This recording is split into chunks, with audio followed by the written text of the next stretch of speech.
Reps Lab podcast. We have another special guest on today, Sarah McCaffrey. How's it going? Hi. Well, thank you so much for having me. I'm really excited that we're able to connect and do this together. So thank you.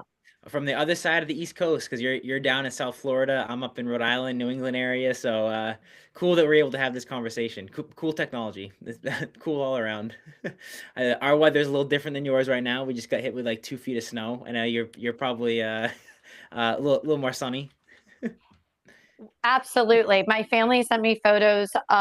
They're up in Massachusetts, and then I still have a lot of clients in New York sending me photos of like the snow beyond like trash cans trying to shovel. And so I would always feel bad complaining because it did get cold today and Yeah. it's going to get record cold, but not what you guys are all experiencing. And definitely when I hear about that, I'm like, well, it is blue skies, and I just walked out of the pool like not too long ago. Can't complain too much. That's awesome. That's awesome. So I'll give people just basically a quick background, introduction or background of kind of who you are and what you do, and obviously fill in the gaps if I'm missing anything, and we'll dive deep into your history as well. And I do like to start off these off with rapid fire questions too, so we'll get to those in a second. But so like you said, from or we're working in New York City, Manhattan, and bouncing between there and South Florida. Uh, Hmm. you're founder of the Lab Method gym, Yeah. um, and basically your mantra or your tagline is you help people become the best version of themselves, move with strength, power, grace, and help people train, help people get healthy. Um, any do you want to expand on that at all? Did I leave any? I know it's a quick elevator pitch, but Sure. Yeah. So I am Sarah McCaffrey, also known as Coach Sarah, for years and years, especially when I was living in New York City. And I would always find it kind of comical because I'm a fairly small human being, and I was training athletes like 6+ and above guys, and they would always say, "Yes, Coach Sarah. Yes, Coach Sarah." So I um, stuck with me for years and years. And even my husband now, when we were dating, he had me saved in his phone as Coach Sarah. Um, and so I spent 15 years in New York City, had my sizable private training business, and was running studios as well in Manhattan, and all boutique functional strength and performance based studios. And just about 2 years ago, we moved down to Delray Beach just because we had lived in the city for so long and did it, loved it. And we're ready to spend this part of our chapter by the ocean in sunshine. And always had the intention of when it was my time to leave the city, that's when I would open up a studio. And Delray is just the perfect place to do what we did. It has been well received, and we can dive more into the studio itself. But so now, currently balancing running the lab, my own private training business in person, as well as still online. So juggling a lot of hats. And then I also have two big bears that I take care of. My two dogs, that they are like bears. So juggling a lot of things, but that's kind of what we do, right? Especially as entrepreneurs, we um, or and trainers or PTs. It's like, no, we don't have that one avenue, but really, um, in order to, I think, be successful in the field, it's like we actually have to go down a couple avenues as long as they all fall under that same umbrella. So I've always been strength and performance for longevity, and it has looked very different over the course of these 15 years. And even my own career, I at one point I was doing a lot of online. I was teaching a lot of classes, or I was only doing private training. But under that umbrella, it was always still like, what is my core strength and performance for longevity? Um, so, yeah, that's a little bit of a background in a nutshell. I'll try and keep it there because we can get a little deeper. well, I love that. I love that. Off that, I don't think I asked you this before, but what kind of dogs do you have? Oh, I have two American Akitas. One, he is 3, and then the other one, she is 6 months. And Maverick is a gentle giant, so chill, laid back. And then Goose, she's a maniac. That's so they're the those complete opposite, but they go everywhere with me. Maverick's actually on the website of the lab as the ambassador. He's under the trainers page with his own headshot and bio, and he's there on a regular basis. So they're also just they're such a big part of my life and my life in the gym and then outside. So had to give them a shout out. Of course, that's awesome. Other point you mentioned, which is one point we connected on immediately, was Delray, which um, I go to Boynton Beach quite frequently because we have an aunt that lives there, and it really truly is a beautiful area. I have a friend, shout out my friend Sam, who I think we connected with as well.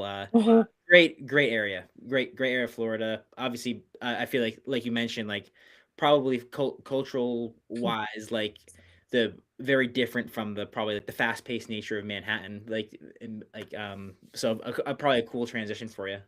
Yes, and honestly though, and this was unexpected, but a pleasant surprise, like it is Delray is booming, but it is still very much a beach town and Boynton. They're very similar, same. That when we were looking on leaving the city, we know Miami, we know Fort Lauderdale, and just a few people had mentioned Delray. And now that we've moved down here, Mm, everyone is from like the tri-state area, and it's not just the snowbirds, like the people that have moved down in the last 5 years or even 6 months. And there's a lot of young professionals, um a lot of entrepreneurs. Like no one really works a regular 9 to 5 down here. And why I said it was like really the perfect place to open up this studio is that there is such a wealth of health and wellness down mm, here. Um, and like everyone truly prioritizes like taking care of themselves. And it can look very different. Like in the city, what we had access to were gyms, but down here, seeing people walking, running, bike riding at 7 a.m. on a Sunday is just a regular thing. sure. Or having resources of like, where did you get your eggs? From my neighbor because they have chickens, or from a farm that delivers on a weekly basis, like, whether it's food, produce, or anything like that. And like you have access to it because that's what people really want in this area. So that was also when we were looking on relocating, those were two big checks that we wanted to mark off, is that lots of entrepreneurs, because being one myself, and then also a community that prioritizes health and wellness. So even though I say it is like still a surf town, it is a booming area, and that continues to grow and grow, and it's like continuing able to find those like-minded people that oh, you want to go to a wellness event on Saturday that where we can do workouts, connect with others, cold plunge, sauna, and eat healthy food. Awesome. Because we were missing that in New York. And I think it's also because it's just beautiful weather down here too. So we're able to have that year round. Like obviously New York City has plenty of those events, but like we can be outside every year round. So we're able to have such activities and events all the time, um, which is super cool. Yeah, Mhm. and I love that you mentioned that too because uh that's kind of part of like as I was looking into your guys' gym, your business, something that you guys take very seriously is the community, like the social, like the event aspect of it. Mhm. So I want to kind of dive into that for a second. So I mean the gym, the lab, and I this pulled from your website, your Instagram, functional Mhm. strength training, 3,000 square feet in Delray Beach.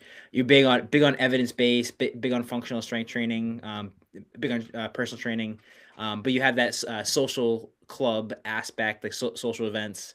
So yeah, tell me. I mean, it probably goes into the whole culture of Florida, but tell me more about because that's different than a lot of what gyms are doing.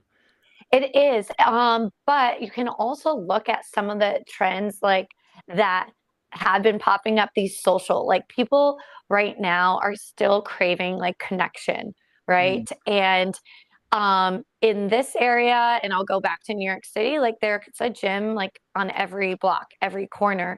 And even when I was in the city, I was like, what makes us different to them going across the street? It's not always the programming, it's not always the amenities, it's not always the flashy equipment that they have, but it's how people feel when they walk in, and then how people feel when they leave, and goes back to that connection. And especially in this day and age with social media, AI, or instant gratification, people more and more are truly craving that organic authenticity connection with someone, right?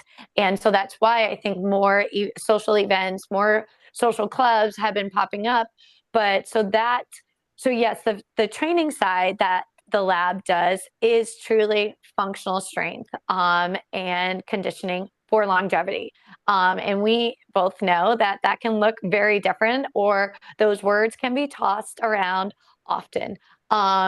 But at our core, we are a strength facility. You can't just move heavy. You also have to be agile, right? And we have to prime the body correctly before we build that strength. So we do a fine balance within a class setting, which is really hard to come by, where you'll see for our strength days, you'll see the compound lifts. And most people who have stepped in to the studio had never done strength training before, because we don't see barbells often, we don't see the compound lifts often in a group setting. Why? Because it's always that risk to reward, but it's how we set it up and how it's formatted, and how then the approach and the delivery too. I'm sure like you've heard it before many times, like, and I've heard it before in the industry. Oh, I have to get fit before I work out with you, or before I take class.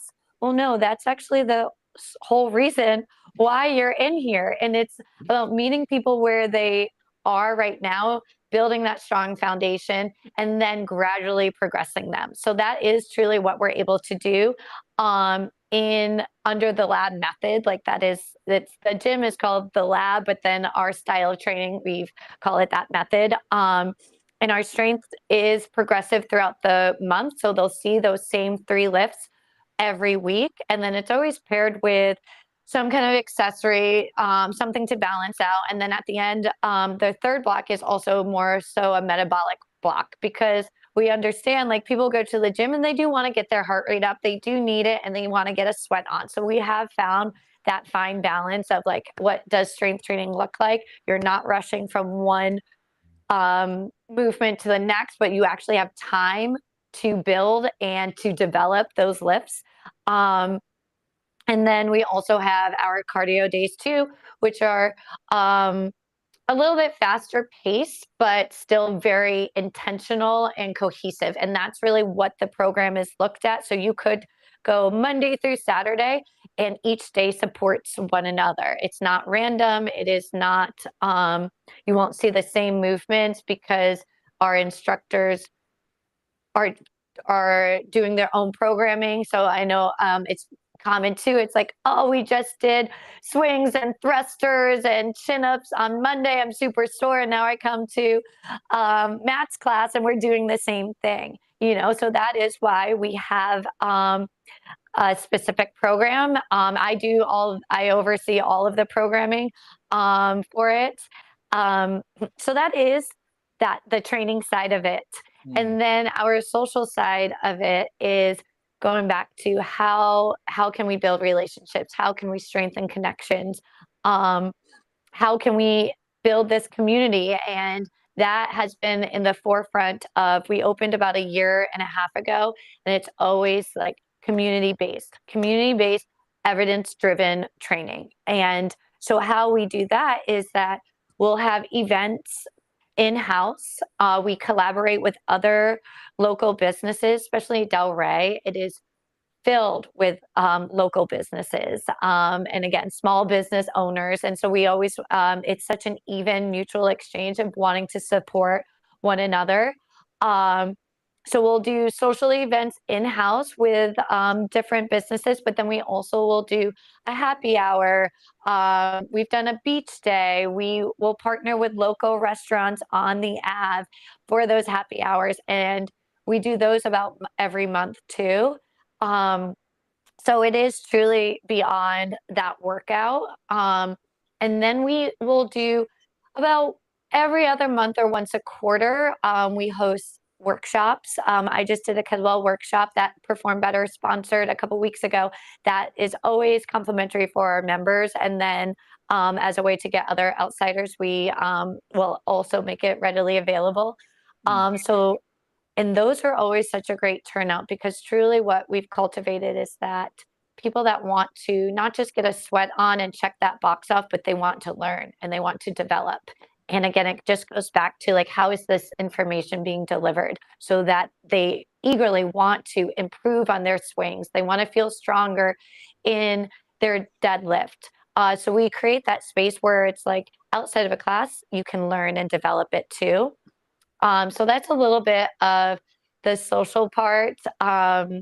We also will engage in community events out in town. Like we just participated in what's called the Winter Games that the Club Del Rey. It's a wellness event they do once a month. So we participated. The lab participated in that, and we competed, and it was so fun. There were about 10 different gyms that came together. And to participate. So that's a little bit of the social side of what we do at the lab. That's super cool. I love that. Yeah. You mentioned like you're bringing it all back to me. Is the Ave? Is that Atlantic Ave? Am I? Atlantic Ave, Okay, yeah. yeah. Okay. Okay.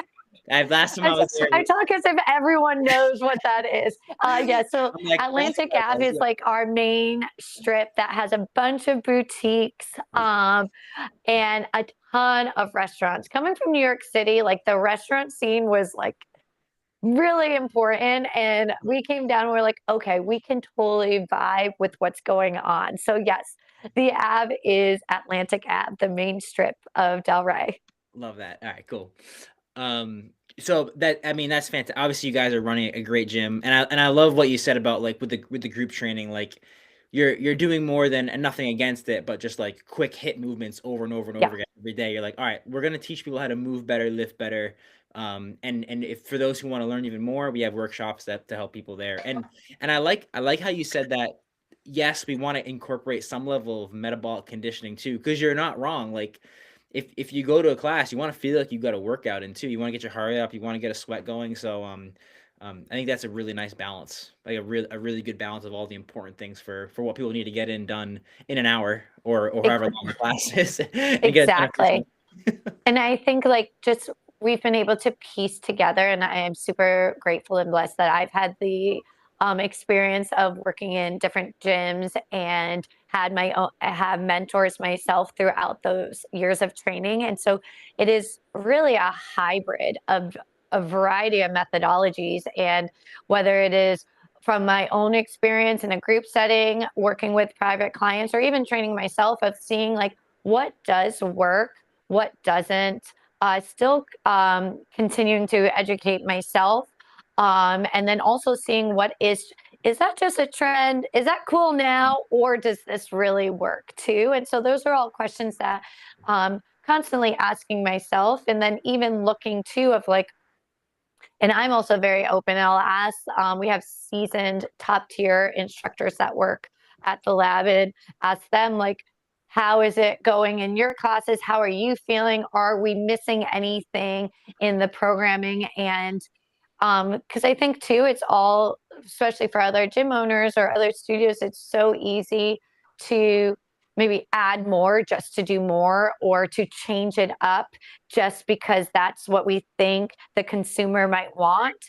Mm. And staying true to like, no, this, we simplified things. It's not boring by any means. And I feel like these are such direct parallels of like my own personal life, like leaving the city. We simplified it, but it's not boring at all.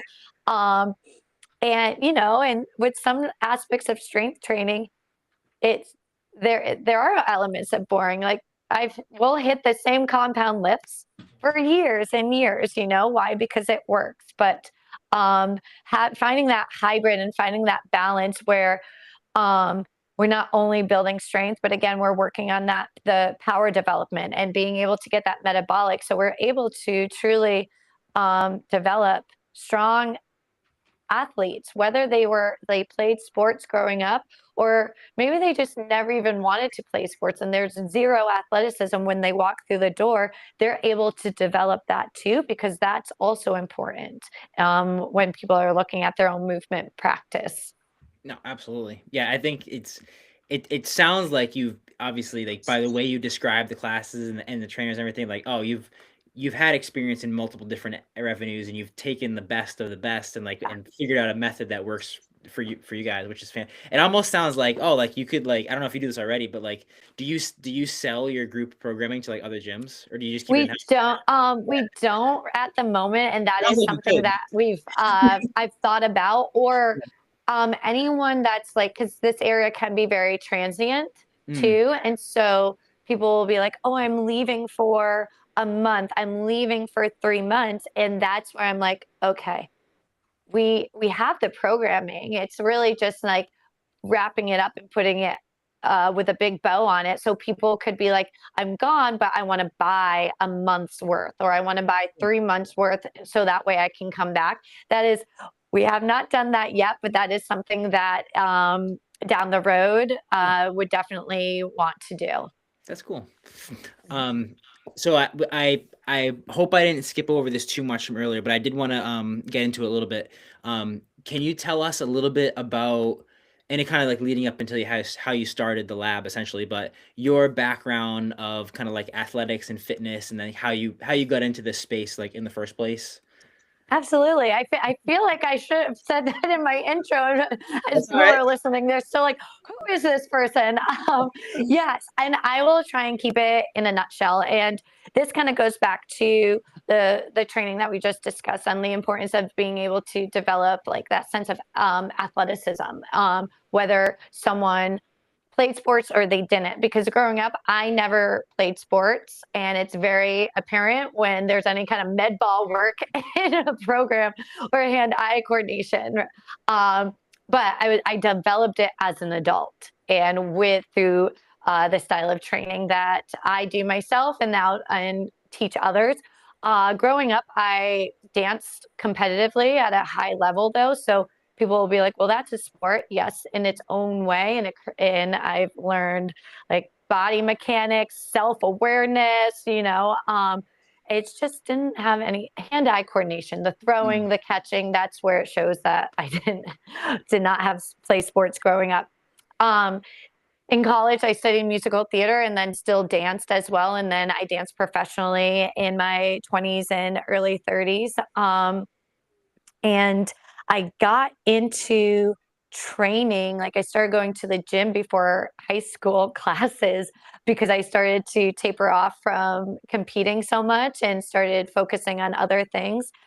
So that's when I was first exposed to group fitness.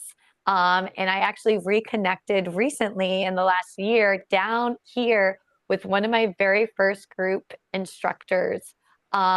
From 20 plus years ago. Um, so anyway, so I was in New York City. I was doing musical theater professionally. That's the sole reason why I moved there, and had 2 years of living abroad, living in South Korea, doing musical theater. wow. And um, during that time, we didn't have a lot of resources to still work out and to still train. And Mhm. so this is how long ago this was. We were doing DVDs of P90X and like I, Jillian Michaels, like DVDs. That's where I'm at in my lifetime and my age. Um, we worked through those, and the team that I had, they're like, you should really consider going into fitness when you get back to the States, and when you might are in between maybe theater jobs. So I was like, sure, that would be great, but it's one of the largest cities with one of the top fitness industries in the world. And I got certified, but I was like, this I have zero experience. Fast forward, my first job in the fitness scene was at a kickboxing studio. I picked it up very quickly from my dance background. And I remember the very first class I taught, I was like, this is my calling. This Mm, is my purpose. I'm super grateful that I was able to have the career I did in theater and musical theater, but that was truly my purpose cool. to guide and teach people in that way, um, and instead of what I was doing. So I had a handful of years that I was going back and forth personally of like, this will be my job that I book that I'm like, I still want to do musical theater. But I had a really hard time um, going back and forth because it was something that I should do and I was able to do well in it. Um, so I had a handful of years and I had shifted since I had always done strength training. Um, there are many benefits and I enjoy doing kickboxing, but I was also teaching, there would be like 30 people in a class. And I was like, I can't create a strong enough impact teaching that many people because you're just kind of crowd controlling. Yeah. So shifted more into small groups, shifted more into boutique style, and shifted more into functional strength training within like 2 years of doing that. Um, at some point, I fully retired from musical theater and dove full time into training. And that's when my fitness career really skyrocketed. And I was able to connect with different companies, and contribute work as far as working for Women's Health, Oxygen, MyFitnessPal, and then was also started working in boutique studios and in the top studios in the city, Cool. and became one of the top trainers in the city. So definitely worked my way up, and super blessed with those that mentored me along the way, those that I worked for along the way, and the people that I was able to connect with. Um, and then at that point, we were through that time, I had been approached of opening up a studio in New York City a few times. Um, and it just, even though I was there for 15 years, I knew it wasn't going to be my forever, or I just knew New York was not where I wanted to open up a studio. And I was always like, when I do my exit, that will be my next chapter. Nice. And I remember driving to the lab early in the morning. Had this realization. I was like, you were in the city for 15 years. Never were you eager to open up a studio? I knew that's always was the path that I wanted to do. But we moved down here and within a year we opened it. And it was just the right people, the right space, the right location. And in a year and a half, we are really reaching capacity and we're looking at expansion. So it's super, super exciting that in a short period of time to see that growth and to have had the town welcome us with such open arms. So cool. So that So was not in a nutshell at all, Matt, that's but okay. That's so okay. I tried. That's okay. Can you is it not out there yet, or do you know where your expansion will be? And if that's not if you're not ready to say yet either, that's fine too. More details to All come. right, all right, love that. Very cool. Okay, yeah. So, um, I just was super interested in the background, and I think people will find a lot of value out of that. So that's cool. Did you do? Was it what type of dance was it? Was it ballet? Was it something different? Yeah. Or ballet? So I grew up doing everything: ballet, tap, acrobatics, gymnastics, contemporary, it all. And then in my adult life, really focused on musical theater, more contemporary jazz. Even though I never played sports, I always was more of an athletic dancer. And after I retired from it, I still danced for fun, but I started doing it because it was no longer my job. And I was like, this is what brings me joy. And I was doing it up until we moved out of the city. Cool. And when did I retired?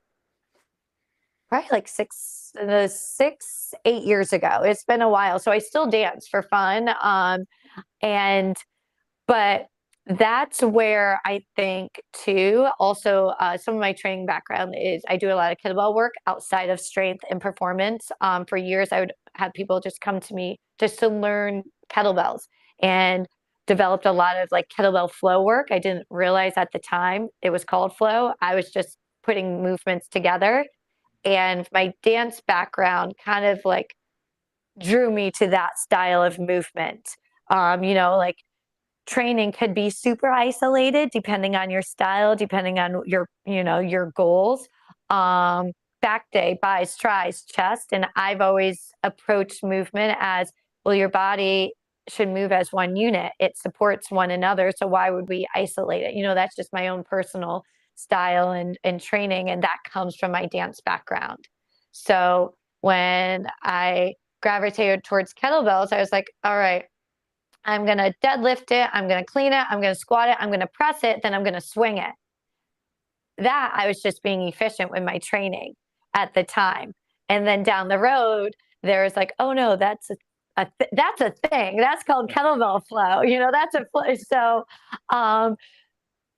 didn't always have that athletic background again from playing sports, but my dancing helped me through how I approach training even now. And I think that's also how I got gravitated towards functional strength and training too, because it's like how I want my body to feel better and I want to be more efficient in my day-to-day activities. How do I do it? All right, through functional strength training. Yeah, that makes a ton of sense, and I think to give you a ton of credit, like as a dancer, that probably carried over so much, especially for the functional movements. Like you said, like your body awareness, your proprioception, like Yeah, your mechanics, rhythm. like Yeah, yeah, um, understanding where hips are in relation to your knees, your ankles, all of that stuff for sure. which kind of brings me to a segue to the next point, which is maybe some of the differences that you might see with like or movements or what people should or shouldn't be doing between like clients, maybe gen pop or athletes are using a lot of these. It sounds like functional movements, kettlebell movements, and is there differences or things you should look at between populations? That comes up a lot, especially working with gen pop, of like, you shouldn't do that movement. You shouldn't with the gen pop. You can only do that with athletes. And I think and there's other two approaches of like training and movement is not black and white. There is so much gray. And I think as professionals that we should lead more with that too, that, this movement might be great for Matt, but it's not great for Sarah. So what does it feel, So having that approach and understanding that it's like, well, it depends. It depends on the person. It depends on the individual. It depends on what is the goal too on that movement. And it can shift. Are there certain movements in a group setting and that I wouldn't recommend? Absolutely. Absolutely. Because I'm looking at it's more risk to reward too. And then also like, can we get that same goal? Can we reach that same goal in a more efficient manner? I don't want to like, we don't teach the Olympic lifts. Like we don't teach barbell clean and jerks. We don't teach barbell snatches. They have a place and a purpose, 100. I personally do them for my own training. But when I look at like, all right, someone's coming in, they might be moving 3 times a week out of all the hours of the week. How can we get that same stimulants and work that same muscle, like the same muscle and same energy system? We could do a dumbbell snatch, and can they be successful sooner doing a dumbbell snatch? It's not versus a barbell snatch. So that's more so like those are questions that I would ask like myself when I'm working in a group setting, when I'm doing programming for the studio, when I'm training one-on-one. It's more so of looking at that individual and seeing what is that ultimate goal and what is the most efficient way versus like their gen pop. I'm not going to do that, because then I think it limits us a lot. And then it's also like, well, maybe that individual is really capable of doing such movements, like a box jump. but maybe not today. So let's teach them how to land. Let's teach them how to take off with 2 feet, and even before we put a wedge out. And then we can teach them, once they know how to land, they know how to take off, now we can add a 3 inch. But to tell someone, oh, they're Gen Pop, they shouldn't be jumping on a 21-inch box jump. Well, maybe not right now, but how do we get them there too? So I think that's when it comes to, as well as like, professionals taking the responsibility of, like, we're educators as well. And so it's just, how do we teach them and how do we develop them? Yeah, and I think a point you had made earlier was too about or when I talked to you earlier about social media, the effect on that was like, are we focusing in too much on Mhm. maybe some of these higher level drills versus on professionals? Is that like influencing our training a little bit versus do we need to be modifying more or choosing different exercises? So, um, I so think yeah, that yeah, you had made that point earlier. with social media too, and I mean, it's great, right? There's so many wonderful things. Like, we met through social media, right? But then I think it's so easy, um, especially for influencers or fitness influencers, you want to put up a fine balance of, like, maybe their account is just for entertainment. So they're going to see the flashy, chaotic movements. And you ask that influencer, that professional, do you do those movements for your own training? More times than not, they probably will say no. Right. Um, and so I think, as a consumer, as like, it's important to remind themselves too of, like, okay, I guarantee they're not doing. I'm trying to think of, like, these outrageous combos that I'll see on Instagram, and nothing's really coming up. Um, but, I'm like, trying. are Yeah. they really doing that? There's I just something to be said about the basics. There's a reason why a squat has been around since the beginning of time, or like a deadlift or a push up, right? Let's get really good at those. And then we can progress to more sophisticated movements if that's something that you're, one, interested in, if you find that's beneficial in your own training. But yeah, like, social media can create a little bit of chaos and confusion when, especially, so many people are like, oh, I need to, I have this goal of, like, I want, whether it's growing their account, being seen, things like that. And but it's important to, like, get really, really good at the basics first, and then you can sprinkle in the more sophisticated movements, because at some point, depending on the person's journey of training, it will be time to do those sophisticated movements. Like, I'm thinking of, um, in our own program, pretty much, like, year one, people were learning, like, a two-handed clean. You know, Yeah. we didn't have them do, here's two kettlebells, let's do a double clean into a double snatch, right? But through the program, it's like they've gradually have, progressed to some such movements. Um, so I think when it goes back to working with Gen Pop, we shouldn't limit them because they're Gen Pop. I think everyone has that athleticism in them, and that it's just really like, do we see it and can we pull it out of them and develop it? Or maybe even dust the cobwebs off. Maybe they had it and they played sports, growing up. I see that happen all the time. In fact, I have a woman, she's early 60s, and she's brand spanking new to strength training, but she's been doing Pilates, and um, never told me that she ever played sports, because for her that was decades ago. And I was like, okay, so we're going to do some med ball slams. I have never seen her move so fast, so powerful. She had such intensity putting that, slamming that ball down. And I'm like, okay, here's a woman. She's in her 60s, has been doing Pilates, brand spanking new. And then she tells me, she's like, oh yeah, I used to play basketball, but that was in high school. And in my 20s, I was like, you still have it in you. You just haven't Yeah. worked those muscles before. You haven't worked those fast twitch muscles in a while. Um, and again, there's a perfect example. Woman in her 60s, should she be doing that? Absolutely, because we need to still work on, like, What if you trip? How do you catch yourself? You've been training those muscles. So going back to like, are certain movements should we avoid? I'm big on it depends.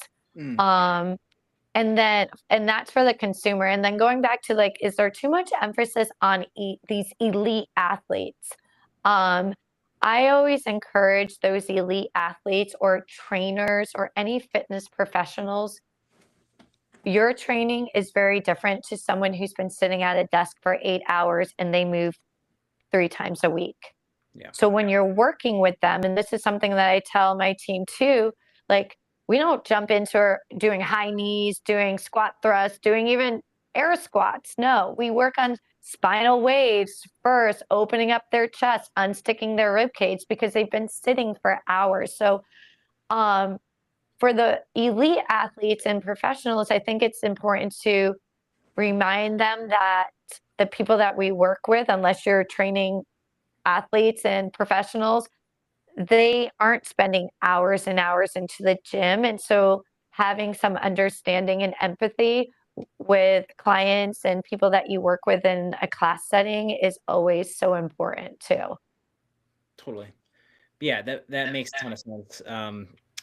And you mentioned a few times there, the use of like either kettlebell cleans, kettlebell snatches. Just from your website, and I saw you guys did the bios, which I always love looking at. I should Kettlebell's your update favorite. mine. Yeah, yeah. Kettlebell's your favorite implement, favorite movements, favorite If equipment. I could have, if you can only have one tool, I'd say it would be a kettlebell. They Okay. don't take up a lot of space. They're so versatile.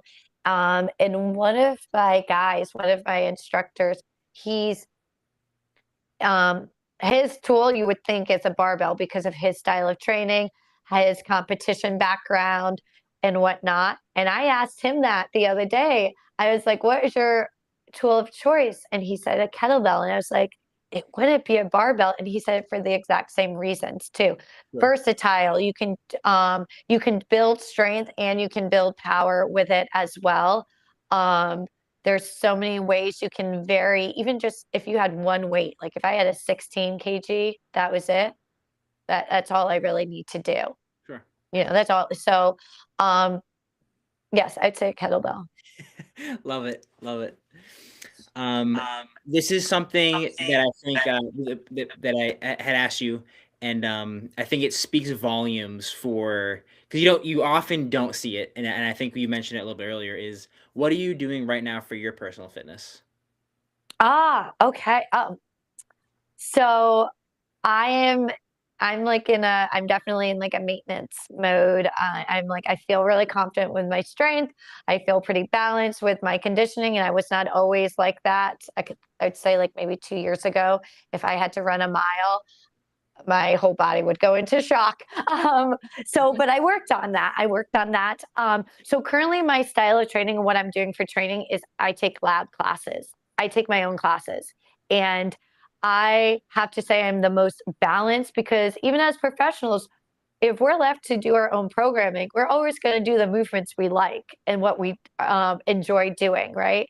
I've always found it difficult to work on our weaknesses. So I take lab classes about 4, 5 times a week. And then recently because even in our strength classes, I'll feel my heart rates go up. And this is more for personal and reasons that I'll do one strength day on my own where I make sure my heart rate doesn't go through the roof. And that's just for like hormones and just trying to keep my balance and everything like that. So, um, I have other instructors too I have one instructor, she's been training about 12, 15 years. And she's like, I'm the most athletic. I feel like I'm in the best shape of my life. And all I do is I take lab classes. How cool So is that?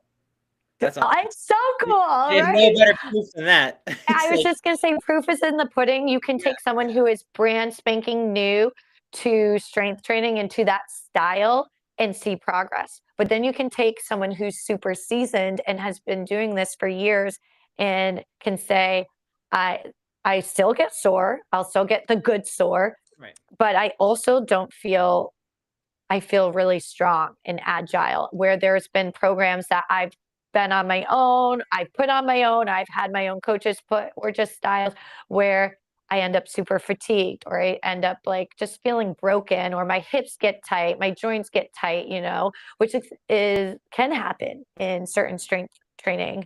Um, but really finding that balance of, all right, you're mobilizing, there's mobility in a programming, you're working on stability, you're working on power development, but you're still getting that strength. It's really hard to find that hybrid and to find that balance. So that's what I'm doing, and I've been doing it for about a year now. So, like taking classes on a regular basis. It's Um, I think it's pretty rare that that the either the class trainers or the gym owners, just from what I've seen, and you tell me if that's different than your experience, but it's almost rare they end up doing the classes at their own gym. They're always like, oh, I'm oh doing my own program, or I'm doing this, I'm doing that. So to hear that, like, oh no, I just do the lab, like I do the class, they're good classes, like I do them, like that's pretty cool. Like you said, the it's proof in the pudding. It is. It's super cool. And I understand like all right, you're training for a race, you're training for a competition. But if you're like training for life, like, or we've had people too who haven't taken the classes and then they did their first 5K and they're like, I only took class to train for it. Like you're still getting that conditioning. So it is. And I've seen other like different methods, and I think it's so important that as instructors or trainers or PTs that we are, you practice what you preach. And I always question, um, and if you go and you take a class and maybe the instructor looks a certain way, and I'm like, I know you don't do this 6 days a week, you definitely lift. I Yeah, know that, yeah. So You it's very refreshing, and it is super cool to be able to say that too. So Yeah, I'll keep doing it. I feel like I'm in the best shape of that I've been either in my life or I've been in a long time, and I just prioritize take class. It's 50 minutes. Don't need anything else after that. That's awesome. I love Yeah. that. Um, I don't want to hold you over too Oh, much that's time. I okay. have two more questions for you if you have time. Sure, of course. I ramble, so just cut me off, All right. Matt. I feel So like there's so much we wanted to cover, and then we go down the rabbit holes. that's all good. I did want to ask a quick question about recovery because I as a PT, I always find it fascinating about just recovering from workouts, overcoming injuries. So what are you doing for that? Recovery. So I honestly, I make sure I take rest days. Yeah. I'm a solid like 4 or 5 times a week, and then I'm good. And then also too, knowing what intensity level am I going at? I'm not going 85% every day, So for when it comes to recovery, like I personally don't get a lot of body work done. I don't ever feel like I really need it, but I do make sure I rest. I've now in this phase of my life, in my 20s was a very different story that I don't, if I didn't work out 2 3 days in a row, I'm not going to panic. I'm not going to just magically lose all that muscle, our strength overnight. So I really do lean into like, it's a recovery day. It just means a rest day. Um, and I've always prioritized priming my body properly before training. So that also helps with recovery. And that's also why I feel like I don't really need a lot of like body work, massages, cupping, acupuncture, cold plunge, sauna. They all are super beneficial. But I'm also like, what is our approach? If you're training and you're constantly broken, maybe we need to tweak something, right? Sure, sure. Um, Two things that I do on a regular basis, that I've recent sauna, um, 1 to 2 times a week, and then walks as well. I'm like since moving down here, walking and getting outside. Mm, Um, Again, not just to recover my body, but our nervous system, our mind, all of those other things. Like our body works truly as one unit. So are you checking those items off too? And I prioritize sleep as totally. well. Yeah. So I think having those things, like how am I priming my body what intensity levels. Like I said, I have 1 day a week that I do train, but I'm making sure my heart rate's not spiking. Um, and sleep, and then walks and some sauna. Sauna's just like a bonus. It feels really good and I enjoy it. It's funny. Being from New England, we have people obviously snowbirds, people vacationing or going down to Florida every so often, and at to a certain extent, because I see obviously a PT, I'm seeing a lot of people who are injured or just getting prehab maintenance, whatever, tune Yep. ups, and almost 99.9% of the time, if someone takes a trip to Florida, they come back feeling better. That I said the joke is that like, oh, there's something in the water, like the salt water down there is healing. But it's probably like what you said. It's either they get a few more rest days, they get some sunshine, they're walking, the heat probably feels good. Like so all the things that like it's which is cool. It's like smart training at the end of the day. Yes. Water, there is like, don't quote me on this one now, but there is research as far as like what living by water or going into the ocean too. Like this might be some woo-woo stuff, but Sure. it can be a little woo-woo, that it is like calming, and there are such great benefits to your body of like just being by the ocean or going into the ocean too. So it does, I think all of it supports, and so that's why I don't really have a very, I mean, maybe that is my specific There you go. recovery There you go. way. Hey, I'm on board with that. I'm close enough to the ocean where I try to get in, and I mean not this time of year, but Yeah.